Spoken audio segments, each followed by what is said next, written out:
I don't know what you're like, but when I think about back to basics, I immediately think something's gone wrong. That's what it makes me feel like. And when I flew in on Monday evening this week, I was flying to Stansted, and I was just sat on the plane 80,000 feet thinking to myself, I wonder what I'd feel like if the captain all of a sudden announces that he's going to take a back to basics approach to landing. And I thought, do you know what, it made me feel quite uncomfortable. And the parallel I'm trying to draw here is to have over the next 30 minutes, 45 minutes, some of the stuff that we're going to be talking about might make us feel a little bit uncomfortable. But I think we do need to have that discussion. But we can't forget also, I think, that there's an awful lot of really good service that could now on repairs. So I just want to acknowledge that. The problem is I don't see it to that because nobody rings me and says, Mike, can you come and have a look at my place? It's doing really, really well. So it's going to possibly sound a bit negative, but I think it kind of needs to. Just word, just look, yeah, just quick. Right. Okay, so why this session matters. Put my glasses on for this. So if you look at repairs, sort of thing that we're always talking about as consultants, we talk about repairs, take it back 20, 25 years ago. Mrs. Millions would ring up 25 years ago and she'd have a problem with a leaking radiator.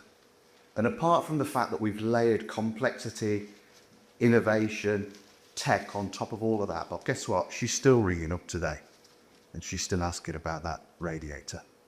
Hopefully it's not the same radiator. Oh, but you can't rule that out, can you? Because it's somebody sat in some bugger's whip. So the sort of tough questions that we're going to address today are, why are the service failures happening? Why are they still happening after all that time? What's really driving complaints and poor performance and damaging our reputation? And how do we stop the firefighting, which lots of us are doing, and start to fix the fundamentals? So I don't know what you're like. When I'm sat here out there looking, I always think to myself, you know, who are you to tell me that? So I wanted to put a slide up just to say who we are. Because we've been in the sector for a long time. Me personally, I've took the first job in 1999 as DLO manager. I've been head of service, I've been director, all in that response maintenance stroke DLO field. I've carried out, along with colleagues here, we ran close to maybe 130 reviews. And the message that's coming back really loud and clear is that there's just too many failures still. So, and we looked at stock, chatting between ourselves, is there, 3,000 stock, 50,000 stock, it doesn't matter. The same systemic fundamental issues exist that did years and years ago. So we need to try and change some of that. And if there is any doubt about what I'm saying here, you've only got to look at what the Housing Ombudsman said only a matter of 3 months ago, in I think November. The system isn't fixing itself. Well, it won't fix itself, will it? It needs people to fix it. And landlords are still failing to learn from complaints, fix cultural issues and take ownership of service failures. What put Am here is some sort of speech bubbles. Now these are real things that our clients have said to us, sort of some recurring themes here. So that they're not my statements, they in effect our customers' statements. We're putting too much out on subcontract, what else can we do about it? I'm not going to read them all. Last night I heard the classic, we can't trust our data. We've always done it that way. Firefighting for years, no time to fix it. Does some of this stuff resonate with me? Yeah. We're just a dumping ground for everywhere. So I just wanted to give you a feel for the sorts of things that we're seeing and why we think the session's important today. I suppose this is where I ramp it, because I didn't think about, trying to pitch this just right. Should I really be saying these are the challenges that we face? But I don't think that they are challenges. I think that what I'm talking about and what we've seen on the previous slide is a bunch of excuses. That's what I think they really are. And I think because we don't get underneath the skin of it and deal with those fundamental issues, we're just kidding ourselves. The solution, own the problem, stop blaming external factors. If I go back to that slide, most of the things on those slides we can do something about. We just keep telling ourselves we can't do anything about it. But we can. I think there's 2 on there that are actually external. The rest of it are internal things. So I've got a problem with materials. You have a problem with your materials, but guess what? 10 miles down the road, they haven't got a problem with their materials. So materials aren't the problem. Was an example. Subcontractors, always talking about how bad the subcontractors are. You appointed them. You know, under your rules, and you can show them the door anytime you want. But we don't. We just keep talking. And when I go out to these jobs, people just keep telling me the same old things. Mike, you don't understand. And I think, do you know what? I kind of do understand them. I get it. So I just wanted to highlight that. So this is more positive. And we did shout out now for Clwyd, who'll mow the Flory Joe. Thank you, Mike. I did some work with Clwyd, and one of the things that we found, and we're finding in lots of places, is the fact that there's no real vision for the service. When you start to ask about, or when you're strict about what you're trying to achieve, people don't really know. They don't have a vision. They don't think about things like that. And Clwyd went away, they came back with right repair, right time, first time. And that must have been 7 or 8 years ago. Yep. And since that time, he served me a bloody fortune. And I've marched it all around the sector because I believe that those are the principles for a really good repair service. Right repair, right time, first time. And I challenge you when you go back to start to look at the service in that particular way, because it makes you start to look at the right things. Andy's going to break that slide out a bit more and talk more about that. And it doesn't just work for repairs. Let's say, for instance, you were looking at voids. Maybe on voids you could look at right property, right person, on time. Start thinking in that sort of thing, because it really will get you thinking about the right thing. So why is service still failing? I'm not going to read them all out, but there's 3 on there that I want to just highlight. I know the guys are going to talk more about this. The first one, I think, is stop layering technology onto broken processes. Every time we go out to a job, people are always telling us, we're getting a new system. We did the job 2 or 3 weeks ago, and everything's sort of hold on ice. So they just think everything's down to put in a new system. It's going to solve all the problems. And guess what? It won't solve any of them. So if it's not the processes, it's the lack of adherence to those processes. The other one that I think is really important, I'll call it role drift here. We're going to talk about this a bit more, but I'm going to be honest with you, if people just don't do the job that they're employed to do anymore, they've created a new role for themselves, and that's been allowed to happen. And I think that when you're operating a business like repairs, where the success is based and premised around carrying out a number of interrelated tasks at scale, you need discipline, and we've lost that discipline. And then the sort of the elephant in the room, I think, is the culture and the leadership. Well, people don't want to think that it could be a leadership issue. And do you know what? Most of the stuff that we're looking at eventually finds its way up to poor leadership. And you know, we've helped a lot of people with that. We've perhaps had that difficult discussion on behalf of our client with the organisation's exec team and stuff like that, to say, you know, you need to step up there. You're blaming these people for all this, and it's not their fault. So I think there's something around that. And then the last slide is what I'm calling the Ed Sheeran theory, the 4 chords. I mean, I'm proud about this actually, because I'm 61 and I saw this on TikTok. I never even thought I'd ever be on TikTok as well. But I saw it on that. And essentially, what Ed Sheeran says is, you can play any song based on the same 4 chords. And I think that's the same for the repair service. I think instead of changing the music or ripping it up and getting a new release, what you've got to try and do is focus on those 4 chords and do them well. And I'm going to pass over to Andy, who's going to explain Ed Sheeran's 4 chords. Over to you, play. 4 chords are A, B, C, and D. And he's fairly basic. And he's supposed to be fairly basic. I'm not sure Because- what you mean.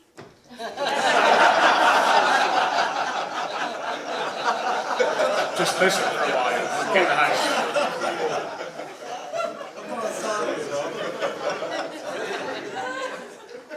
Sorry about that. So questions at the end. Sorry. Reporting and diagnostics, schedule and resource allocation, job execution, completion, review and quality assurance. This is stuff everyone knows. This is stuff that we've been doing for a long time. But as Mike said, to some degree, we seem to forget what we used to do very well, and we look for silver bullets. The 4 stages follow a logical sequence, so just follow the logic. Is it happening? Is it working as we intended? Each stage has interrelated tasks, so we pass on the baton at the right time, and we make sure whoever we've passed it on is running with it. We don't pass on the baton and then hope that there's something's going to happen, because then we know it won't. Each stage requires operational and management discipline. If we only think it's happening, it probably isn't. We need to know performance management isn't just about reporting monthly. It's knowing what our business and our people are doing at any given moment. Not least because you're trying to get a man or a woman in a van to a property, to Mrs. Miggy's house all over again to do a job. So you need to know you get them there. It's as basic as that. Each stage requires tracking and monitoring. So get your reporting tools in place. What we see all too often is that, as Mike's talked about, we've become very complicated. We've overlaid IT systems onto processes that are no longer fit for purpose. And then we wonder why nothing is working. We wonder why we're failing. And then we don't manage the process itself. We don't get the IT to deliver what we need it to. So it's a case of getting our people to carry out our tasks, but ensuring our supervisors, our managers, are managing those people and managing those tasks, whether it's planning, whether it's the order book management or anything else. If you need to do it, you need to manage it. In terms of the right repair, right time, first time that Mike touched on, I won't read them all out, but it looks like a lot, but we all know, again, it's all interrelated. The right repair, have we got the policy, have we got the diagnostics right? Are our systems integrated? Do we know what SOR codes we're supposed to be using, or the SMVs that go with that? Are we organised in the right way to make sure that we order the right repair, that we send an operative to a property with the right tools, with the right materials to deliver the job, and therefore get it right first time? Have we appointed when we know that the tenant's going to be in? Have we scheduled according to the SMVs? Have we made sure that there's plenty of time to get in between the jobs that we've now scheduled? That Scotty isn't having to beam someone up from one side of town and put them onto the other side, because there is no Scotty and there is no beam. So we want to make sure that that is also picked up, that there is allocation of resource, and that as a consequence of those 2 elements, we start to get it right first time. That we're there on site, that we can deliver. Again, it's back to the basics. But once we're doing that, we've got to manage the performance. And performance management tools need to be in place to make sure that's happening. Again, we need to know. We need to know sometimes on an hourly basis, sometimes the planners need to know on a half-day basis, and supervisors should be knowing on a daily basis exactly what operatives are achieving. D.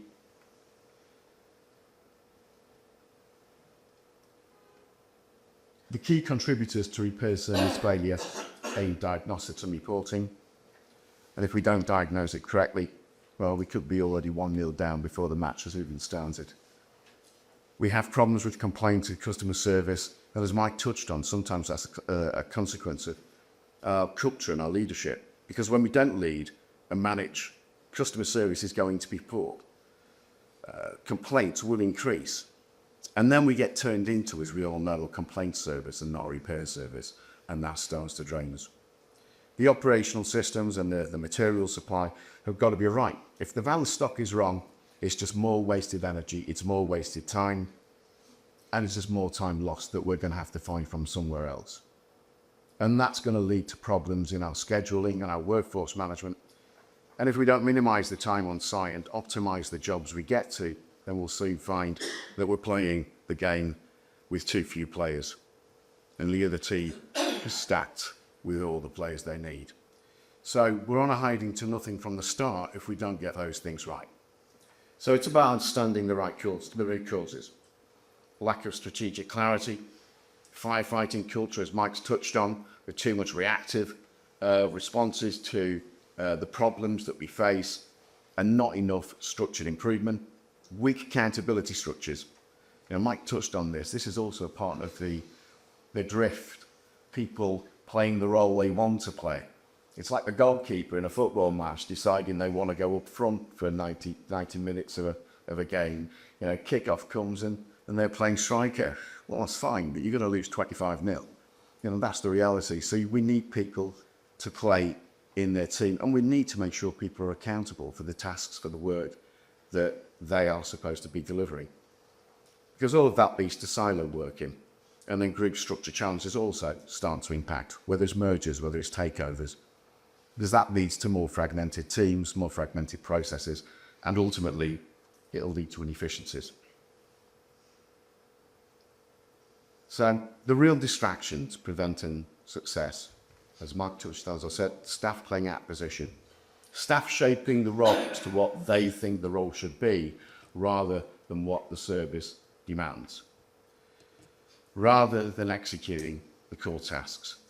Now imagine, and I use this a lot with people, imagine if our finance colleagues said, we're actually busy in meetings or doing something else this week, this month, and we didn't get paid.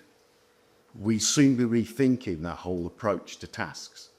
Because if the wages clerk doesn't do the wages each month, people don't get paid. They know they have to do that.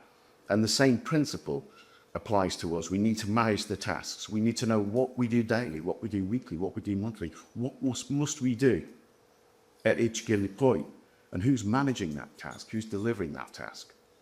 Operational managers are finding themselves focused on complaints and firefighting instead of performance processes and behaviours. And complaints are a consequence of poor performance or a failure to address expectations. And I think that's important as well, because it isn't just about us failing to perform. Expectations sometimes are driven up by our attitudes, and we promise something that we know we can't deliver it in the first place. So we need to manage those expectations, but we also need to fix the problem. Repairs rely on independent tasks. So overloading Joe the joiner because he or she will get more work done than someone else will soon see Joe the joiner leak. You'll be back to square one. It's reasonable to expect that all operatives deliver a set level of, whether it's SMBs or jobs per day, whatever matrix tool you're using, it's reasonable to expect that each member of the team is delivering to the team. And what we don't get into is that planners decide that Joe the joiner can do 10 jobs a day. So Joe would get 15, while Fred only gets 3, because Joe's now picking up Fred's work. That's not the solution, but it's something we frequently see. The overloading of good operatives, the overloading of good people. And the good people leave, and we retain the people that aren't delivering because we're not managing it. The it will get done mentality also is going to be a problem for us. Because in the main, if we say it'll get done eventually, it doesn't get done. And then we end up expending the energy we have on dealing with the complaints that are a consequence of our failure to deliver on what has already been identified as a task. So real distractions are preventing success. So complaint management over root causes, cause fixes. More effort is spent handling complaints than preventing them. And we need to fix why complaints happen, not just respond to them. Complaints, as we know, are draining us. They're draining us as a sector. They're turning our attention frequently from root causes, but we've got to go back to the root cause. We need to know and understand what people are complaining about and what we can do to stop them happening. Just fobbing them off, just saying, yes, here's your compensation, isn't going to work because it drains us. Meeting overload is also starting to drain us. We're talking and not doing. Too many meetings that take too long. And I'm going to round this off by saying there's people who think that going to a meeting all day, every day is an output. It's not an output. You will have colleagues and you will have worked with people who can spend 40 hours a week in meetings. Not that ever happens. And I can't be the only person that's sat in a 3-hour meeting to make a 90-second contribution. Absolute waste of my time. Now, we're not saying that you're going to go back and you're going to not go into meetings, but there's a reality again, which is that our pressured time becomes even more pressured as a consequence of being in meetings that aren't delivering anything.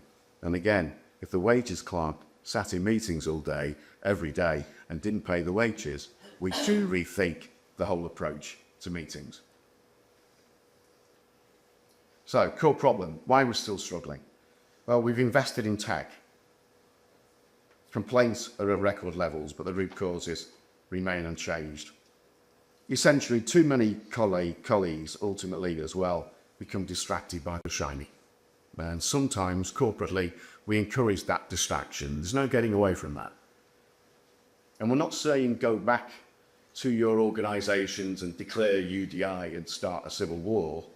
But what we do think is that the shiny should not replace the day-to-day tasks. And knowing our business needs and delivering on them will help us push back when we see distraction instead of development.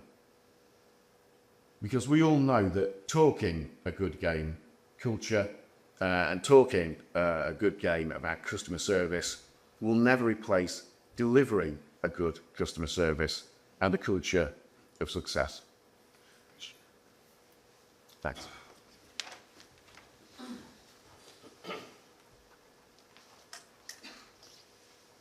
So do you use the header key?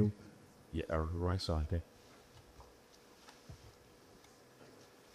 Okay, so you've heard from my two colleagues and myself. We've all been around for quite some time doing this type of work. And you're seeing from slides some of the things that we found when we go into organisations that get in the way of getting the right repair at the right time and the first time. And that's our theme for today. Also, I think from the slides earlier, you've heard what the issues are. So what do we do to really drive improvement?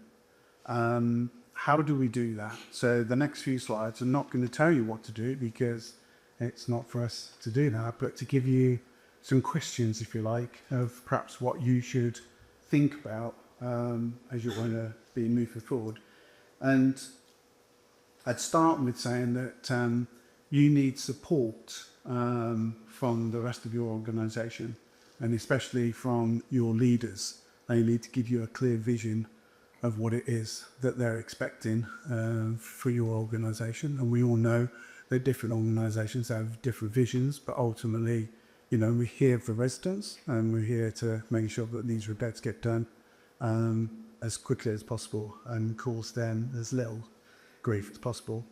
I find often when we go into these different areas that I say about support, but it always seems to, or not always, but majority of times it seems that other people that are supposed to be supporting you, like finance, HR, procurement, all those sort of things, you end up having to do things to suit them and their systems rather than them supporting you to do your job. And that's really what this should be about. You're the main focus of getting the works done, is that all of those should work with you to get these things done. So what I'm suggesting is that you need to be much more proactive about what it is that you're trying to achieve, not just concentrate on the TSNs now, which are the new KPIs everyone's trying to address. So instead of sort of ticking boxes, if you like, you look at what the real issues are out there. Now, Andy mentioned about, SMVs and jobs per day and stuff like that. So the performance level of your people that work for you is crucial, that you understand whether or not they're actually performing as well as they should be. And if they're not, why? What's getting in their way? What's stopping them doing the jobs that they need to do? And again, often when I've done performance reviews with people, they've said, oh, it's materials and different things that come up. So you then work out how you can try and adjust that going forward.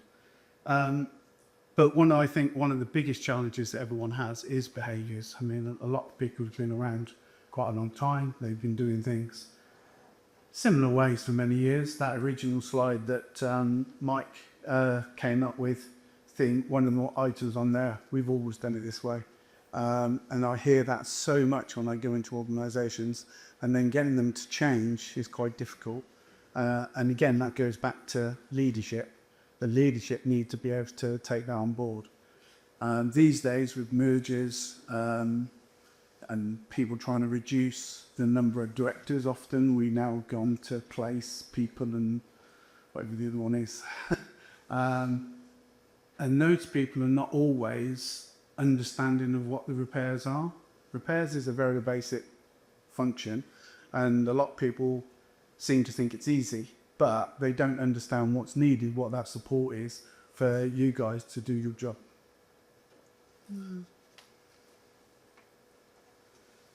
So again, Andy talked about, both of them talked about ownership, people having ownership of their task, their role.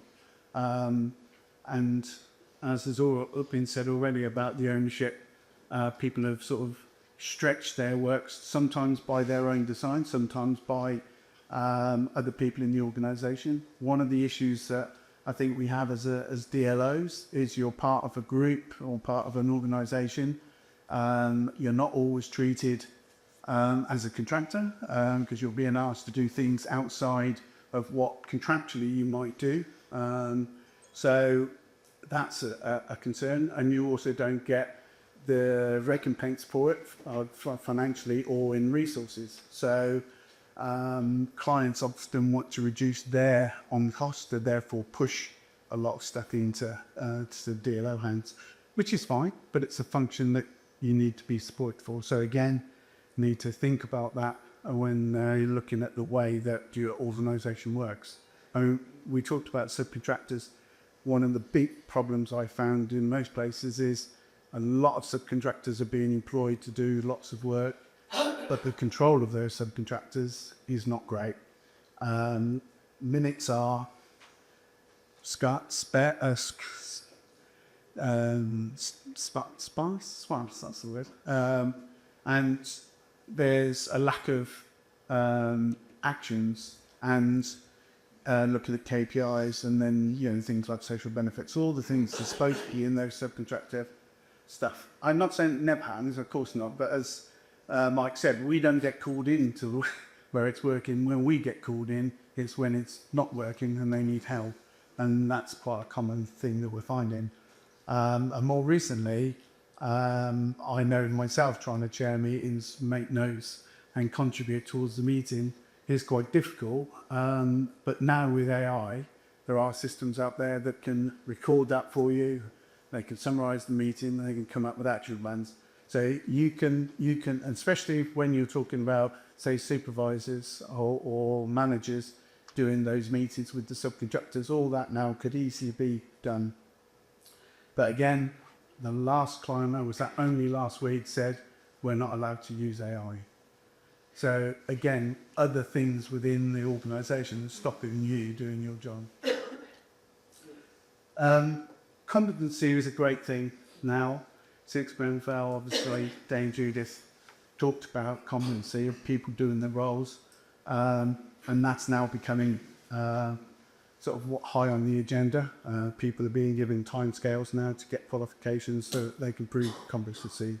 And while we can probably do that amongst ourselves, when we use subcontractors, who's checking those to find out down the line? Now, technically, yes, it should be us, the people that employ those people, but we know that doesn't always happen. So again, that's an area that you need to think about because, again, I was at a meeting only last week where there's some breakdown of works around CDM, etc., and we find that an asbestos computer had subcontracted it out, and yet the client didn't even know that the subcontractor even existed, let alone checking what they might be doing. So, it's a real problem, I think, around that. So when you look at the issues that you've got around, work in progress, follow-on works from appointments, and as Andy said about cost per day, how many jobs you're expecting for each of your trades to do it. One of the things I might try and get our marketing people to do is to send out a questionnaire about what jobs per day that you guys are expecting, and especially what that criteria is. Do you include it for just repairs, or is it including voids, planned works, small works, all those sort of things? Because it's one of the questions in the industry that I get asked a lot of times. People say, well, what is the average? And we're saying, 3 to 6. But it'd be interesting to find out what people did, and that could be quite a good study that other people could then share. Okay. Cool.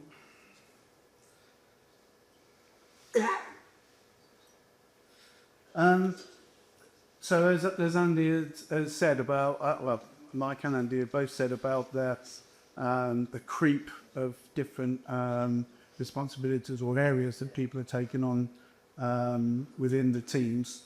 So we need to go back to basics, as we're saying, and saying, well, what is your role? What's your function in order to get this repair done as quickly as possible? So from the audits, from the complaints, the disrepair claims, feedback from housing officers in particular that go to the properties, and also your contractors, because they're the people that are knocking on the doors and giving you feedback.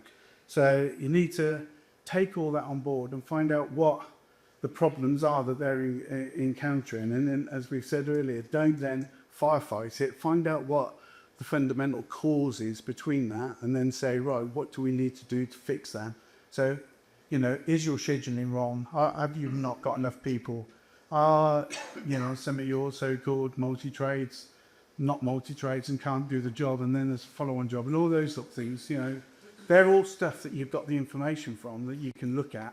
But instead of then just brushing it under the carpet and carrying on, fix it. That's what I'm saying.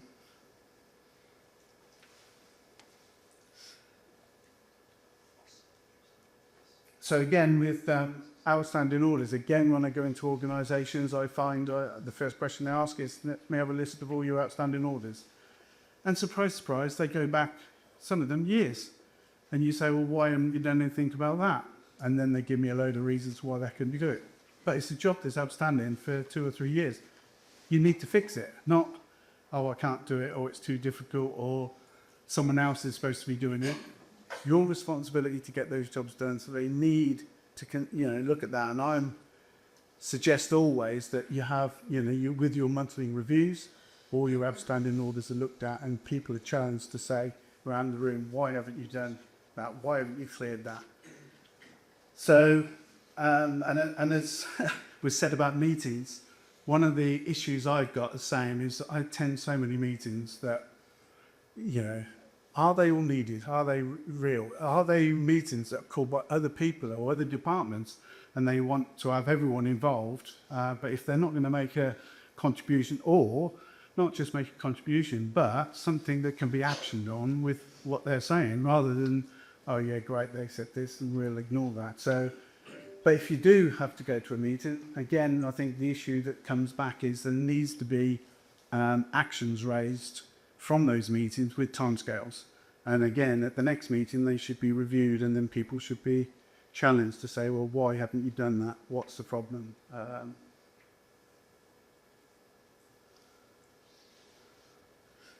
So these are some of the issues that we found, and we all know that damp and mold's been increasing, and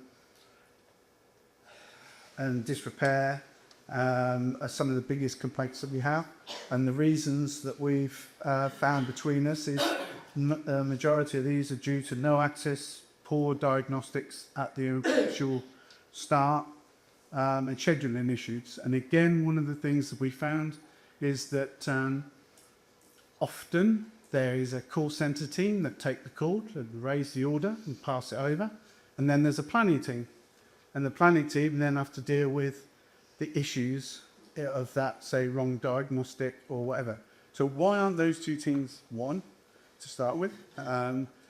People within the planning teams grow with their experience and their knowledge of what the repairs are, whereas not necessarily the same on the customer care team.